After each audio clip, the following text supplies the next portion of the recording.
கொடுப்பார். அடுத்தது புதனை பொறுத்த வரைக்கும் பாத்தீங்கன்னா 8 மற்றும் 11ஆம் அதிபதி 11ஆம் வீட்டுல லாபஸ்தானத்துல ஆட்சி உச்ச பலம் பெற்று பலமாக 16ஆம் தேதி வரைக்கும் இருக்கிறார்.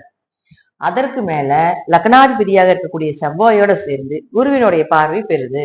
அப்ப 16ஆம் தேதிக்குள்ளேயே உங்களுடைய லாபம் சார்ந்த விஷயங்கள், ஒரு பக்கம் ஒரு ப்ரமோஷன் வேணும், ஒரு டிரான்ஸ்பர் வேணும், ஒரு சம்பள உயர்வு சம்பந்தப்பட்ட பேச்சுவார்த்தைகள் அதிகாரிகள் கிட்ட நடத்திக்கணும்.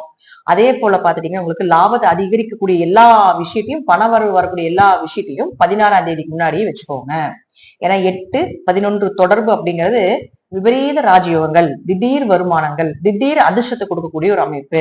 அப்ப 16ஆம் தேதிக்குள்ள பணம் சார்ந்தது, உங்களுடைய ஆசைகள் சார்ந்தது, ஒரு ரொம்ப நாளா ஆசைப்பட்டுட்டு இருக்கிறீங்க, அது வாங்கணும்னு நினைக்கிறீங்க அப்படின்னா அது எல்லாமே நிறைவேற்றி கொடுக்கக்கூடிய ஒரு அமைப்பு இந்த 16ஆம் தேதிக்கு முன்னாடி பண்ணிக்கிறது நல்லது.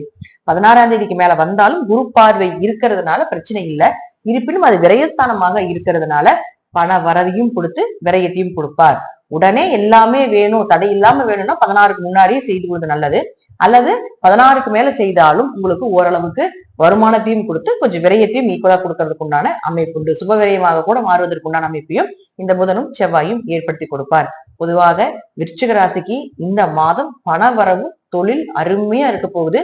கணவன் மனைவிக்குள்ள மட்டும் சின்ன சின்ன கருத்து வேறுபாடுகள், சின்ன சின்ன பிரிவினைகள் வரும். ஆனா இருப்பினும் பெரிய பாதிப்புகளை கொடுக்காது. பிரிவினை வரைக்கும் பெருசா போகாது. பணம் சார்ந்த விஷயங்கள், தொழில் சார்ந்த விஷயங்கள், வெளிநாடு வெளியூர் பயணங்கள் சார்ந்த விஷயங்கள், வேலைக்காக வெளிநாடு போகக்கூடிய அமைப்பு, இது எல்லாமே விருச்சிகத்துக்கு இந்த மாசம் நடக்கும். அதை சார்ந்த விஷயத்த நோக்கி போங்க. வேற எதுலையுமே பெருசா கான்சென்ட்ரேஷன் பண்ண வேண்டாம். இந்த மாதம் இதுதான் உங்களுக்கு பிளஸ்ஸா இருக்குது. அதை பயன்படுத்தி கொள்ளுங்கள். மற்றபடி நான் சொல்லக்கூடிய கருத்துக்கள் தசாபுத்தி ரீதியாக சிறிது மாறுபடலாம். நன்றி. மீண்டும் ஒரு நல்ல பதிவுல சந்திக்கலாம். திருச்சிற்றம்பலம், தில்லையம்பலம், ஸ்ரீ நரசிம்ம திருவடிகளில் சரணம்.